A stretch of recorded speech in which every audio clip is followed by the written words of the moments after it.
감사합니다. 우리 하나님의 말씀 함께 보겠습니다. 출애굽기입니다. 출애굽기 15장 19절에서 24절 말씀입니다. 출애굽기 15장 19절에서 24절 말씀, 제가 갖고 있는 성경으로는 구약 105면에 있습니다. 성도님과 제가 교독하겠습니다. 제가 먼저 읽습니다. 바로의 말과 병거와 마병이 함께 바다에 들어가매 여호와께서 바닷물을 그들 위에 되돌려 흐르게 하셨으나 이스라엘 자손은 바다 가운데서 마른 땅으로 지나간지라.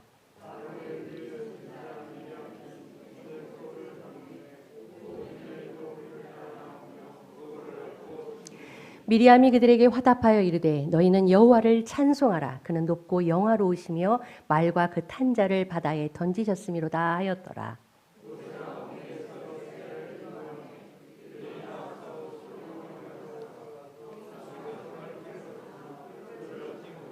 마라에 이르렀더니 그곳 물이 써서 마시지 못하겠으므로 그 이름을 마라라 하였더라. 아멘. 감사합니다. 예, 새벽부터 나오셨는데 이렇게 많은 성도님들이 계실 줄은 아침 분위기로는요 한 절반은 가실 줄 알았습니다. 이게 갑자기 오늘 그 김장을 어저께 하는 모습을 보면서요 어릴 때 모습이 좀 생각이 났어요. 겨울 되면 벽 한 구석에 이 연탄 쌓던 그 시절이 있었잖아요. 그 기억이 나요. 김장하고 연탄 쌓아놓으면 이제 할 일 다 한 것 같이. 예. 근데 김장은 어제 했는데 그 연탄을 드릴 수가 없으니 연탄 우리가 연탄이죠. 그 성도님들 한 분 한 분이 뭔가 이렇게 이제 그 준비를 위하여 쌓아놓은 연탄처럼 그런 따뜻함이 우리 안에 있었으면 좋겠다라고 방금 생각했습니다. 예. 옆에 분들에게 이렇게 인사할까요? 우리 까만 연탄 됩시다. 아직 타지 않는 연탄이에요. 예, 귀합니다. 감사합니다. 기쁜 일과 그 슬픈 일이 번갈아 일어난다라는 것을 우리 일희일비 이렇게 하죠. 한 가지 일에 웃고 또 한 가지 일에 우는 상황을 말합니다. 그만큼 우리들의 삶에는 웃을 일만 있는 것이 아니고 뭐 울 일도 있다라는 의미이죠. 우리가 한 가지 즐거운 일을 만났을 때 우쭐할 것도 없습니다. 그렇게 내 인생에는 힘든 일만 있을 거다라고 또 생각해서도 안 되고요. 힘든 일이 없을 거다라고 자만해서도 안 됩니다. 마찬가지로 우리가 낙심한 일을 만났다고 해서 부정적인 생각이 사로잡혀 살아갈 필요도 없는 거예요. 일희일비에 관련된 어떤 글을 제가 한번 보니까 이런 글이 있더라고요. 하늘이 사람에게 큰 화를 내릴 때는 반드시 먼저 조그마한 복을 줘 그 사람의 마음을 교만하게 만든다는 거예요. 그래서 화를 자초한다는 말 아시죠? 그렇게 조금 받은 복에 교만해지면 악한 일을 함부로 하게 되고 사람을 함부로 대하게 되고 그러다가 예측하지 못하는 상황에 화를 만나게 되는 거예요. 그러므로 복이 올 때 마냥 기뻐할 것이 아니고 그 복이 어떠한 복인지를 판단해서 화가 오지 않도록 그 뜻을 잘 받들어야 된다는 의미입니다. 역시 반대의 경우도 있을 겁니다. 하늘이 사람에게 큰 복을 내릴 때에는 먼저 가벼운 화를 준다는 거예요. 그렇게 정신을 똑바로 차리고 마음도 새롭게 하고 행동도 삼가게 되고 그럼 반드시 큰 복을 누리게 된다라는 겁니다. 그러므로 재앙이 오더라도 너무 근심하지 말고 그 재앙이 어떠한 것인가를 잘 판단해서 받아들이고 해결해 나가면 그것이 오히려 큰 복이 되어진다는 얘기입니다. 성도 여러분, 기쁨과 슬픔이 번갈아 일어나는 것은 사람 인생에 늘 따라다니는 원리와도 같습니다. 이런 맥락으로 오늘 출애굽기 15장을 한번 보려고 합니다. 앞장에 있는 14장에서요. 하나님은 홍해를 가르시고 애굽 군대로부터 이스라엘 백성을 자유인으로 구원하십니다. 어찌 보면 오늘 15장이요. 14장 사건에 대한 찬양이죠. 지금 이스라엘 백성은 초자연적인 기적, 그 자체를 경험한 축제의 상황이에요. 너무 좋은 상황을 만나니까 얼마나 기뻐요. 기쁜 일이 생기면 교회 다니는 저희 같은 사람들 입에는 뭐가 나오죠? 감사 나오고요. 예, 찬양이 나오죠. 예. 그래서 15장 1절을 보니까요. 이때 모세와 이스라엘 자손이 이 노래로 여호와께 노래하니 일렀을 때 내가 여호와를 찬송하리니 그는 높고 영화로우시며 말과 그 탄자를 바다에 던지셨음이로다. 여호와는 나의 힘이요 노래시며 나의 구원이시로다. 그는 나의 하나님이시니 내가 그를 찬송할 것이요 내 아버지의 하나님이시니 내가 그를 높이리로다. 아멘. 여러분 상상해 보세요. 어제 홍해 바다가 갈라졌어요.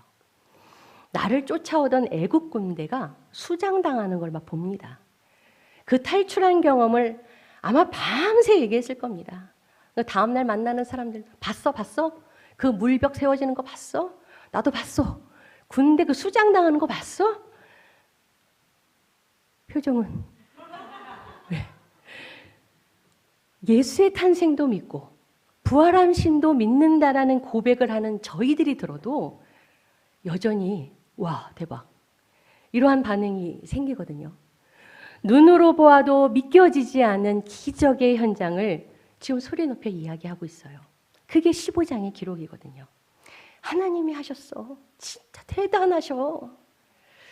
오늘 출애굽기 15장 1절에서 21절이요. 굉장히 긴 구절인데요. 그만큼 이스라엘 백성들에게 다가온 감동이 적지 않다라는 거예요. 길어요. 커요. 위대해요. 이 찬양은 그 구원받는 그날도, 그 다음 날도, 그리고 또 그 다음 날도 계속되었습니다. 여러분 놀라운 사실은 뭐냐면요. 이렇게 홍해 바다가 갈라지고 애굽으로부터 구원받는 이 구원의 감격이 아니 이제 더 이상 노동하지 않아도 된다는 자유의 기쁨이 그날, 그 다음 날, 또 그 다음 날도 끝나더라는 거예요. 우리의 연초에 이런 얘기를 자주 하죠. 작심삼일이라고요. 그 동서양을 막론하고 사람이 느끼는 감정의 유효 기간은 비슷한 것 같아요. 저를 포함해서 성도 여러분이라면 홍해의 기적을 경험한 후 그 감격의 기쁨의 유효 기간이 며칠이나 되시겠습니까? 우리에게 좋은 일이 있을 때, 우리에게 어려움이 올 때에 대해서는 전혀 생각하지 않고 이 기쁨이 계속될 거라고 생각하면서 막 환호합니다. 그때의 입꼬리는 저절로 올라가고 걸음인지 춤사위인지 잘 됐으니까 좋은 일이니까 막 자랑하고 싶어집니다. 그러나 곧 그 기쁨은 원망으로 바뀌어지죠. 왜 그럴까요? 일비의 때가 생기기 때문입니다. 삶에는 일희의 때가 있고 일비의 때가 있습니다. 그래서 전도서 3장 4절의 말씀을 보면요. 한번 띄워주시겠어요? 전도서 3장 4절 말씀입니다. 함께 읽습니다. 시작. 울 때가 있고 웃을 때가 있으며 슬퍼할 때가 있고 춤출 때가 있으며 하나님은 이 전도서 3장을 이야기할 때 11장을 말씀하고 싶어서 말씀하시는 거예요. 11절 한번 함께 보겠습니다. 시작. 하나님이 모든 것을 지으시되 때를 따라 아름답게 하셨고 또 사람들에게 영혼을 사모하는 마음을 주셨느니라. 그러나 하나님이 하시는 일의 시종을 사람으로 측량할 수 없게 하셨도다. 아멘. 하나님이 우리의 때를 주관하심으로 우리에게 나쁜 때는 없다라는 것이 전도서의 고백입니다. 죽을 것 같을 뿐이지 죽게 내버려 두지 않으십니다. 왜죠? 하나님이 우리를 붙들고 계십니다. 근데 이스라엘 백성도 그렇고 우리도 모든 때가 아름답다라는 믿음이 없다 보니까 일희의 때와 일비의 때에 우리의 반응이 다릅니다. 그냥 한 가지 좋은 일 생기면 그냥 좋은 것이고요. 조금만 슬픈 일이 생기면 저도 그렇습니다만 막 까부러집니다. 낙심하고 절망해버리는 것, 모든 때가 하나님의 손에 있음을 믿지 못하기 때문에 일희일비하는 것입니다. 이스라엘 백성들이 그런 삶에 머물러 있으니까 홍해바다 갈라질 때 세상에 이런 일이, 또 다른 어려움이 생기니까 하나님 참 무심하시지. 오늘 본문에 22절에서 24절 한번 보겠습니다.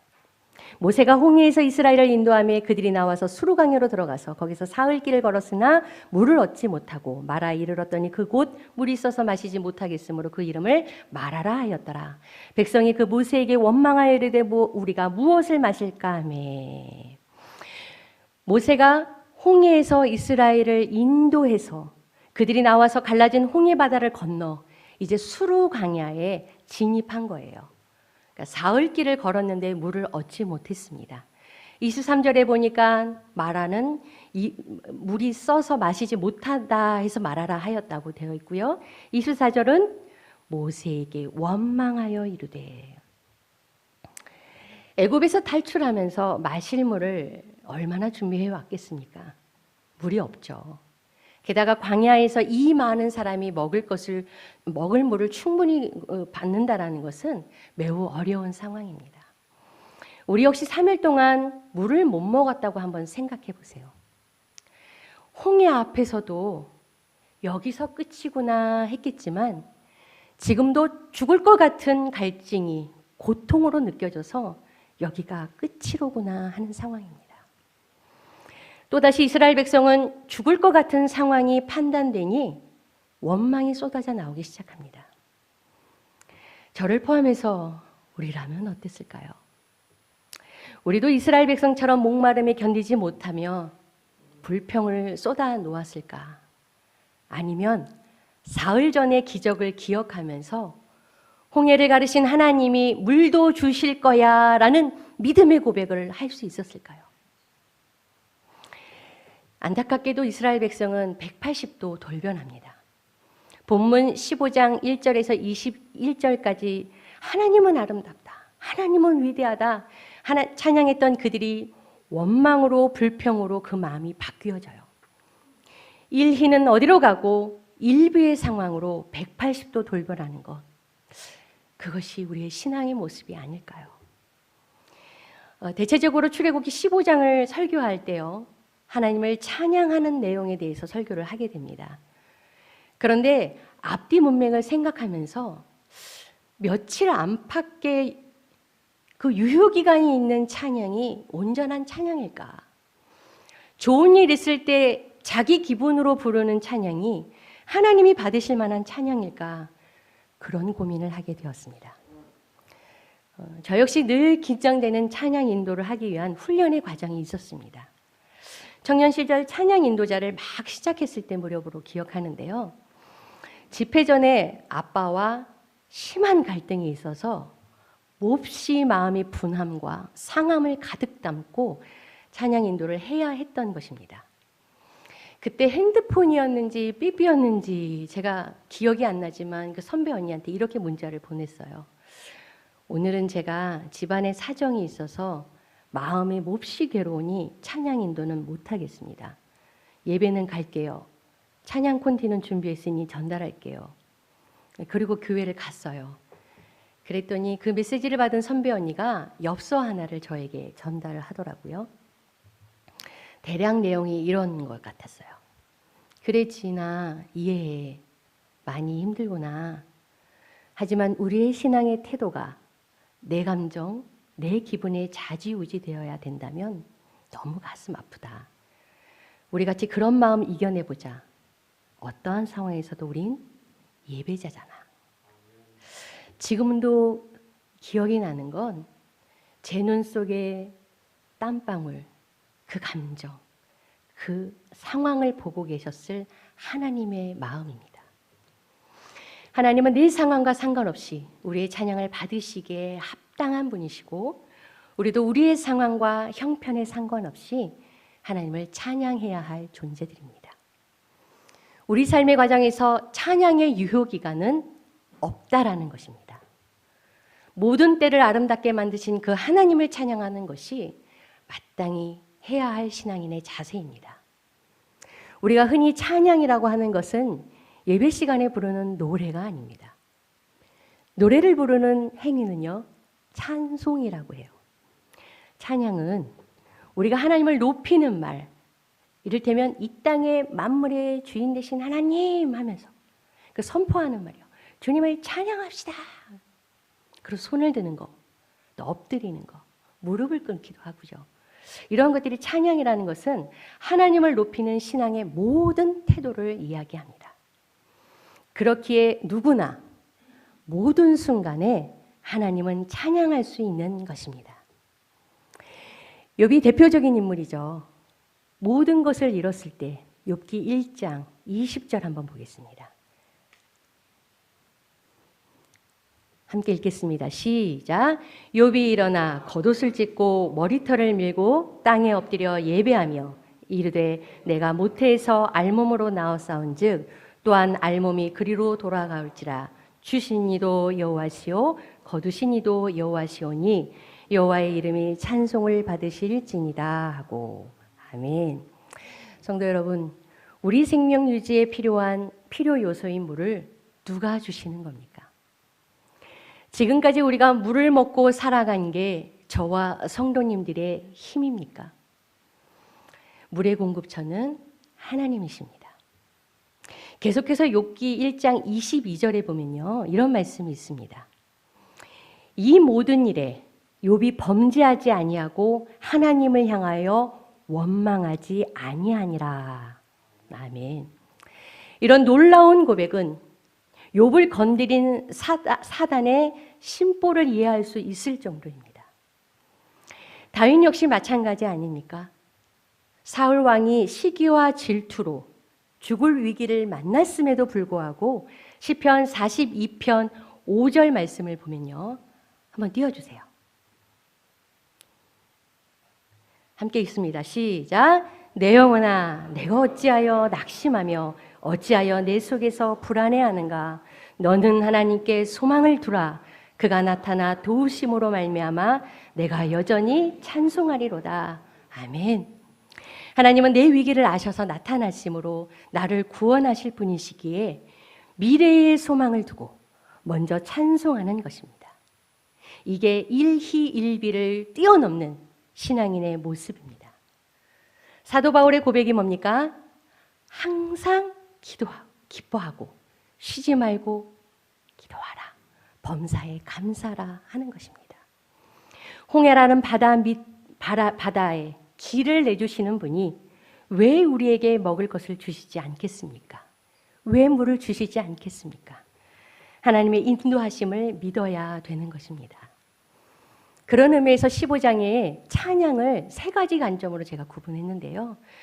첫 번째는 하나님의 존재를 찬양했어요. 두 번째는 하나님이 하신 일을 찬양했습니다. 세 번째는 하나님이 하실 일을 찬양하고 있습니다. 11절 한번 보겠습니다. 15장 11절인데요. 여호와여 신중에 주와 같은 자가 누구니까? 주와 같이 거룩함으로 영광스러우며 찬송할 만한 위엄이 있으며 기이한 일을 행하는 자가 누구니까? 여호와여 신중에 주와 같은 자가 누구일까? 주는 거룩함으로 영광스럽고 찬송받을 만한 위엄이 있으며 귀한 일을 행하시는 분입니다. 이런 신이 또 어디 있습니까? 8절 말씀해 보니까요. 주의 콧김에 물이 쌓이되 파도가 언덕같이 일어서고 큰 물이 바다 가운데 엉기니이다. 계속 동풍을 불어가지고 바다에 물벽을 생기게 했던 것 밤새도록 이들이 봤거든요. 그들이 하신 일을 하나님이 하신 그 기적을 지금 찬양하고 있는 것입니다. 계속해서 10절 말씀이에요. 우리가 오늘 보지는 않았지만 주께서 바람을 일으키심에 바다가 그들을 덮으니 그들이 거센 물에 납같이 잠겼나이다. 파도의 힘을 빼버려서 동풍에 밀려가게 하고 다시 바다에 힘을 주어서 애굽 군대를 수장하게 하는 그 모든 것을 하나님이 하셨다라고 그 장면을 기억하면서 하나님이 하신 일을 지금 찬양하고 있습니다. 세 번째 말씀드리고 싶은 그렇다면 하나님이 하실 일도 찬양했습니다. 13절 한번 띄워주세요. 우리 함께 읽겠습니다. 시작. 주의 인자하심으로 주께서 구속하신 백성을 인도하시되 주의 힘으로 그들을 주의 거룩한 처소에 들어가게 하시나이다. 아멘. 가나안 땅으로, 그 약속의 땅으로 우리를 인도하신다라는 선포의 찬양입니다. 솔직히 이 세 가지 찬양 중에 어떠한 찬양이 제일 어려운 것 같습니까? 저도 그렇습니다만 성도 여러분도 그러시죠? 앞으로 하나님이 하실 일들을 미리 찬양하는 게 참 어렵습니다. 미리 감사하는 것도 결코 쉬운 일이 아닙니다. 왜일까요? 입만으로의 하나님을 고백하지만 보이지 않는 미지의 미래를 향하여 걸어가는 삶의 과정에는 두려움이 있기 때문입니다. 하나님이 하실 일에 대한 찬양은 그 일이 엎어질 수 있다는 두려움 때문입니다. 가나안 땅으로 인도하실 소망을 소리 높여 찬양하다가 3일 동안 물이 없어지니까 바로 불평이 나옵니다. 무슨 약속의 땅이야. 지금 물이 없어 죽게 생겼는데 앞으로 가야 할 길이 물이 있으리라는 법이 어디 있어. 앞으로 갈 때마다 어려움이 있을 게 뻔하군. 그런 건 처음부터 없었던 거야. 그 미래에 대한 소망이 싹 죽어버리죠. 그 세 번째 찬양도 사라지게 됩니다. 믿음은 소망입니다. 믿음은 소망입니다. 소망이 사라지면 믿음도 사라져요. 신앙생활 한다라는 것은 미래의 소망을 두고 그 소망하는 것을 인내로 이루어가는 것입니다. 그렇게 왜 이렇게 우리가 일비의 상황에서 우리는 찬양하기 어려울까? 누구나 어려운 거예요. 그래서 쉬운 신앙은 없다라고 이야기하죠. 인간의 본능을 거슬려야 하는 것이 신앙이고요. 말씀도 알아야 되고요. 성품도 성숙해야 합니다. 3일 동안 물을 못 마셨는데 찬양이 나올 사람이 어디 있습니까?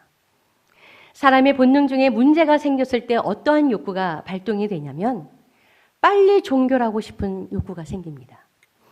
이 문제를 빨리 종결하고 싶어요. 문제가 빨리 종결하지 않으면 막 괴로워요. 너무 힘들어요. 가정에서도 이 종결 욕구가 해결되지 못해서 늘 빈번히 문제가 생기지 않습니까? 자녀를 키우면서 기고 선다 한다면 빨리 걸어라, 빨리 말해라. 들인 돈이 적지 않은데 내 신성적 올려라. 뭐 이랬으면 좋겠고 저랬으면 좋겠고 딴 아이들과 비교하면서 저 정도는 돼야 되는 거 아니야 하는 어떤 종결적인 욕구들이 우리를 막 괴롭힙니다. 아내는 아내대로 남편은 남편의 입장에서 상대를 향한 문제 해결의 종결의 욕구가 있다라는 거예요. 인생에서 문제가 쉽게 종결되지 않을 뿐만 아니라 종결된 이후에도 또 다른 문제는 끊임없이 찾아온다는 사실을 우리가 잘 알고 있습니다. 지금 홍해바다 앞에서 죽을 위기를 은혜 가운데 극복했지만 그래서 앞으로의 여정은 좋은 날만 있을 줄 알았지만 물이 떨어질 줄 누가 알았습니까? 첫째 날도 그 찬양하면서 걸어왔고 둘째 날도 걸어가면서 홍해바다를 가르셨던 하나님을 찬양합니다. 셋째 날에는 목말라 죽겠어요. 욕구가 해결되지 않으면 그때 사람은 위험을 감지합니다. 그러면 자동적으로 부정적인 사고가 생겨요.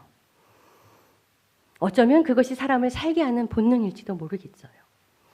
오늘 본문 24절, 25절 원망하여 이르되 우리가 무엇을 마실까? 그래서 모세가 여호와께 부르짖습니다. 여호와께서 그에게 말씀하시죠. 한 나무를 가리켜서 그에게 그가 물을 던지니 물이 달게 되었더라. 못 먹던 물이 단물이 됐습니다. 이제 먹을 수 있는 물이 되었습니다. 아니 하나님, 이렇게 쉽게 일을 해결하실 수 있었던 겁니까? 우리가 원망하기 전에 단물로 바꿔주시지 그러셨어요. 왜 우리를 이렇게 괴롭게 하셔요? 미리미리 좀 하세요. 내 인생에 미리미리 좀 일해주세요.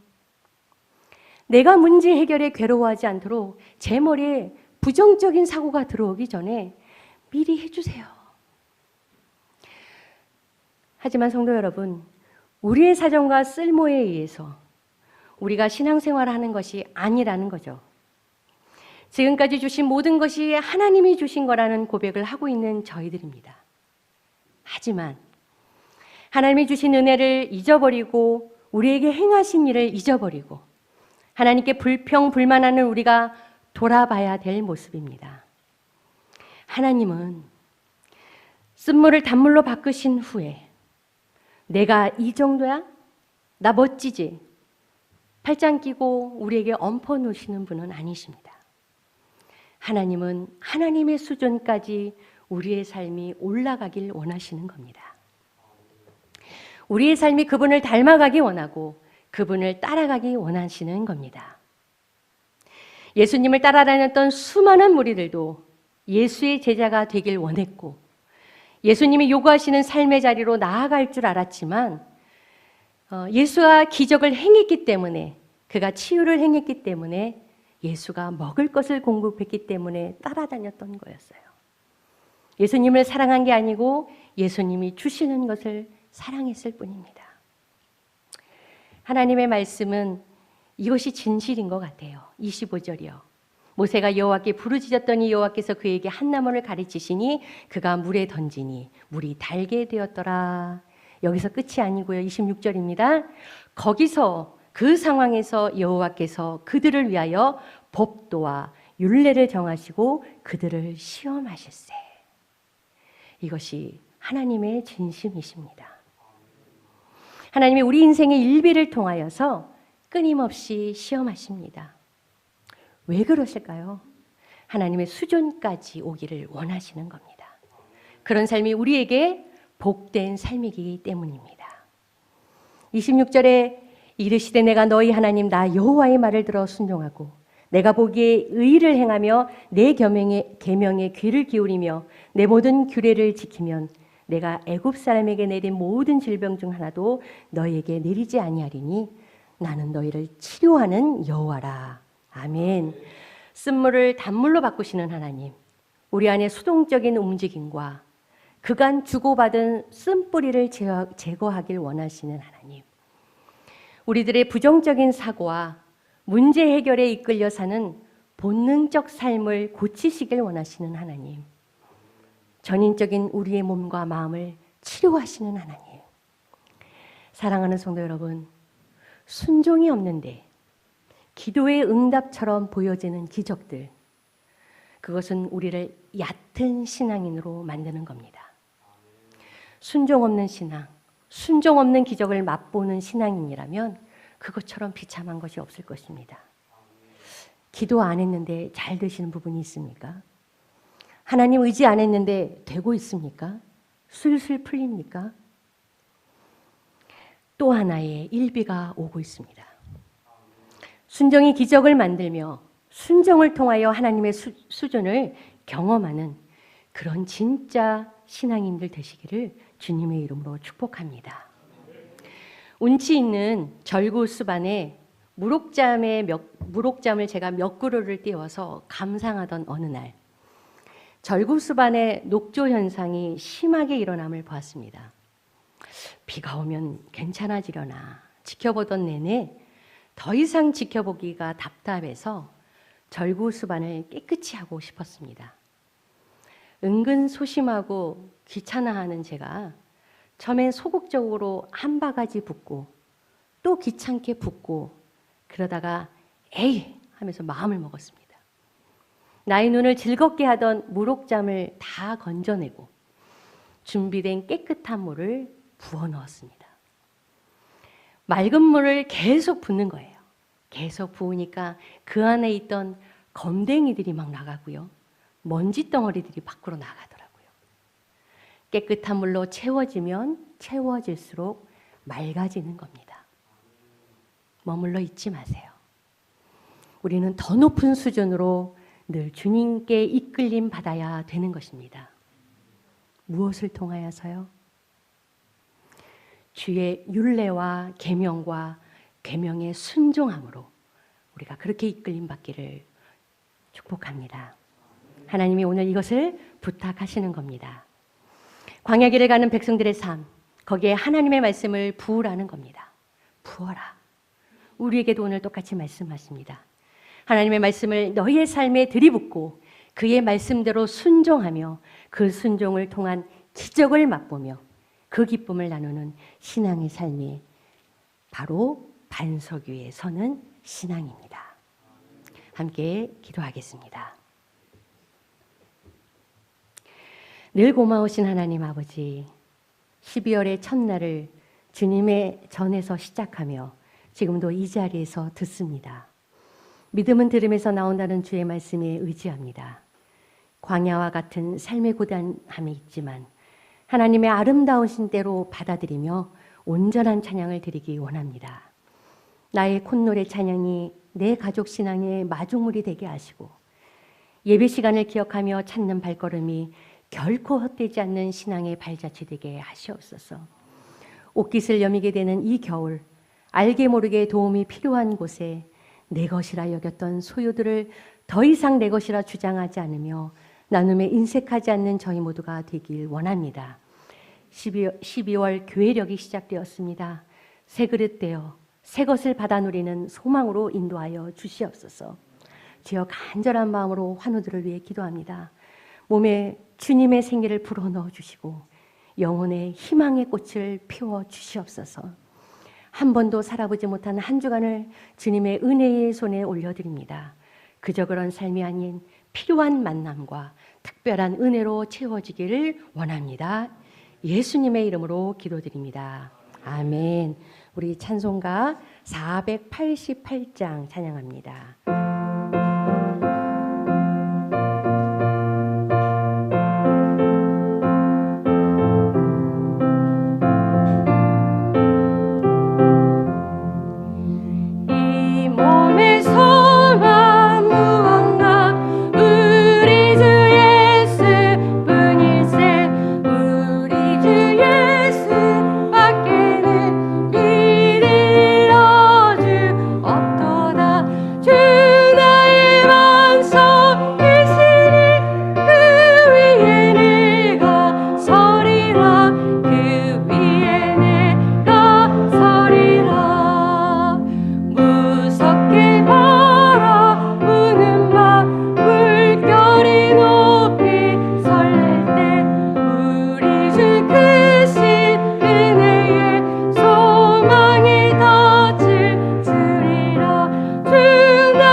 목사님 주중에 많이 아팠다고 들었는데 오늘 귀한 말씀으로 은혜 끼쳐주셔서 감사합니다.